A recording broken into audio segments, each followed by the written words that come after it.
Amina baba yetu liyevunjina lako weli tukuzwe. Baba yetu liye mbinguni, yetu Amina baba yetu liyevunjina lako weli tukuzwe. Utupe leo chakula chetu, tunachohitaji utusamehe makosa yetu, kumana tunaowasamehe wale yotukosea, usitutie katika majaribu lakini utuokoe. Bien, bonjour à vous, mesdemoiselles, messieurs. Merci de votre fidélité à Télé Congo Pointe-Noire. Merci beaucoup parce que vous êtes toujours de la partie. Donc, après Dolisie, nous sommes allés à Brazzaville et enfin nous sommes de retour à Pointe-Noire pour vous présenter donc en ce 8 mai un nouveau numéro avec un nouveau pasteur, donc nouveau, c'est-à-dire notre invité de marque de cette émission du 8 mai 2022. Nous recevons donc sur ce plateau, vous l'avez déjà vu, le révérend pasteur Élie du Ciel Idoukou. Il est visionnaire de l'église, il va donner lui-même la titraille et il est donc situé à Mengo. Le pasteur est situé à Mengo. Certainement l'église aussi est située à Mengo, mais il est bien placé pour nous en parler. Pasteur Élie du Ciel Idoukou, bonjour. Bonjour monsieur le journaliste. Pasteur, c'est pour la deuxième fois que vous prenez part à cette belle et grande émission, le Logos, n'est-ce pas? Effectivement. Merci. Pasteur, vous êtes visionnaire de quelle église et l'église est située où? Merci monsieur le journaliste. Je suis le révérend Élie du Ciel Idoukou. Nous tenions le ministère Ciel qui est à Mengo, Ciel qui est la communauté internationale d'Éternel et Lumière.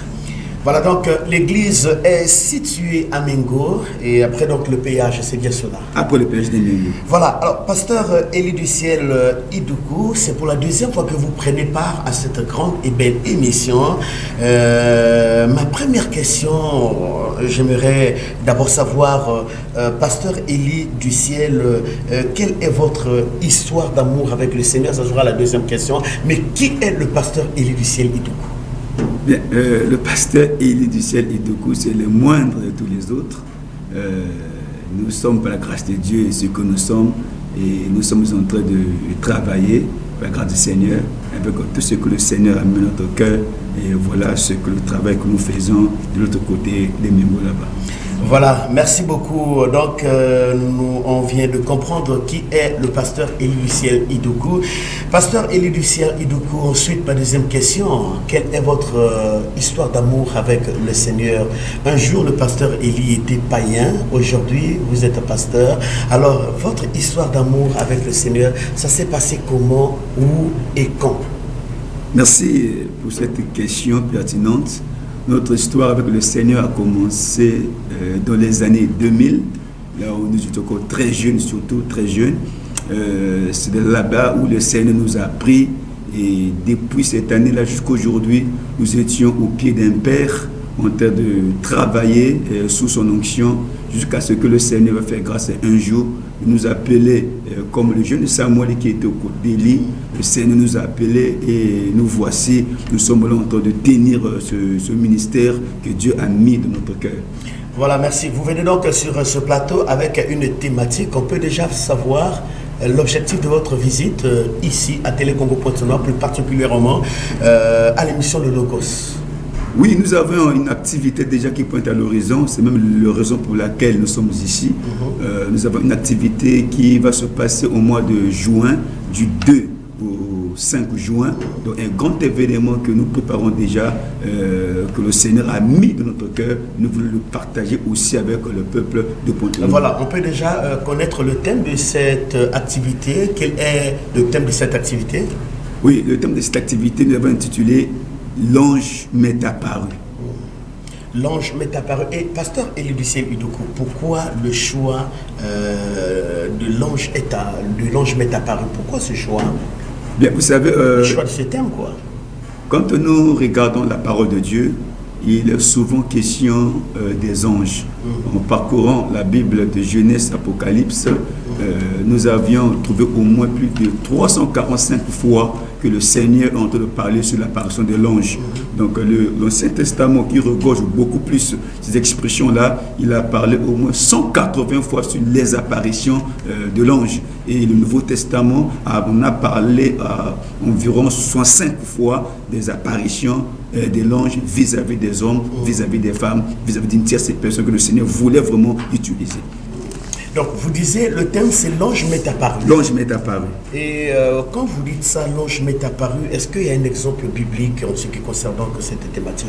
Oui, nous avons plusieurs exemples de la Bible qui nous parlent de cette apparition de l'ange. Déjà, quand vous lisiez Genèse, chapitre 21, je parle ici d'Agar, qui était une femme égyptienne, servante de Sarah, femme d'Abraham, auquel elle a eu un enfant avec Abraham. Cet enfant, il l'a eu parce que sa maîtresse Sarah ne mettait pas au monde. Puisque la promesse tardait à venir, le patriarche est tombé dans l'erreur. Il n'a pas attendu le moment de Dieu parce qu'il était aussi un homme. Vous savez que chaque homme a ses faiblesses. Chaque homme a une partie auquel il ne supporte pas. Donc moi, je trouve ça, c'était comme une erreur, une faiblesse pour Abraham. Au lieu d'attendre le moment du Seigneur, le temps de Dieu, il ne l'a pas attendu. Il a accepté la proposition de Sarah, sa femme. Voilà, il va aller avec Agar. De cela, il va avoir un fils qu'on appelle Ismaël. Et quand il y a eu un fils qu'on appelle Ismaël, un jour est arrivé, cet enfant-là s'amusait avec Isaac, que la promesse était accomplie. Maintenant, Sarah a vu de loin que Isaac parlait avec Ismaël. Elle dit non, cet enfant ne peut pas hériter dans ma maison. Puisque sa maman, elle est étrangère, elle est égyptienne, on n'a aucun lien avec eux. Abraham, chasse-moi cette femme. Mais Abraham a vu cela avec déplaisir. Il dit non, mais il est mon sang, je ne peux pas la chasser. Dieu dit à Abraham, fais ce que Sarah te demande de faire. Abraham l'a fait la chasse. Il donne à Agar deux choses. Il donne une outre d'eau et le pain. Agar donc a pris ces choses-là, le pain, une outre et l'eau, parce qu'il devait errer dans le désert. Mais dans son désert, l'eau était finie. Le pain était fini. Elle voit, Ismaël, son fils, mourir. Parce que tout parent ne peut pas accepter voir la mort de son fils. C'est là où Agar va réfléchir. Non, j'ai eu cet enfant avec beaucoup de détresse, avec beaucoup de problèmes. Je ne peux pas voir cet enfant mourir. Elle est allée se cacher derrière un arbre. Elle pleurait pour ne pas voir son fils mourir devant elle. Mais pendant qu'elle pleurait, l'ange lui est apparu. Il dit à Agar, ne pleure pas. Regarde à côté, il y a l'eau. Merci beaucoup, oui. Merci beaucoup, Pasteur Élie. Vous nous donnez déjà le goût d'être à l'activité. Hein? Alors là, vous avez caché beaucoup de révélations. En tout cas, ça renferme beaucoup de révélations, beaucoup de choses. Et c'est pour cela que j'invite le peuple de Pointe-Noire à venir écouter ces gros mystères qui seraient révélés du 2 au 5 juin. Voilà, Pasteur Élie, est-ce que de l'autre côté de Mingo, vous suivez Télé Congo Pointe-Noire? Oui, nous suivions Télé Congo Pointe-Noire. Merci beaucoup. Ceux de Mingo sont en train de vous suivre. Vous êtes suivis de partout. Cette émission a une portée internationale. Alors, Pasteur Élie du ciel Idoukou, dites-nous, donnez-nous l'objectif donc de ce séminaire. Quel est l'objectif de ce séminaire? L'objectif vous le faites pour quel objectif? Merci. Nous sommes en train de tenir ce travail, ce séminaire, ce thème-là. L'objectif est que le Seigneur doit apparaître à plusieurs parmi nous. Vous savez, ce que nous souvent nous disons, Dieu m'a appelé, Dieu m'a dit, mais à des fois, ce sont des prétentions. À des fois, on ne prend comme des slogans comme ça. Là. Alors, ce ne sont pas des slogans. Ce sont des trucs, ce sont des choses réelles. C'est pour ça que l'objectif est que l'ange doit nous apparaître, parce qu'à la lumière des Écritures, quand nous parcourons la Bible, je me rends compte que tous les hommes, toutes les femmes qui ont été visités par l'ange, leur histoire avait radicalement changé. Ils étaient plus restés les mêmes. Je prendrais même le cas de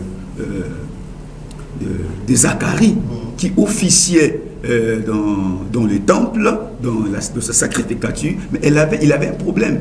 Quel était son problème? Lui-même, il pasteur, mais sa femme ne mettait pas au monde.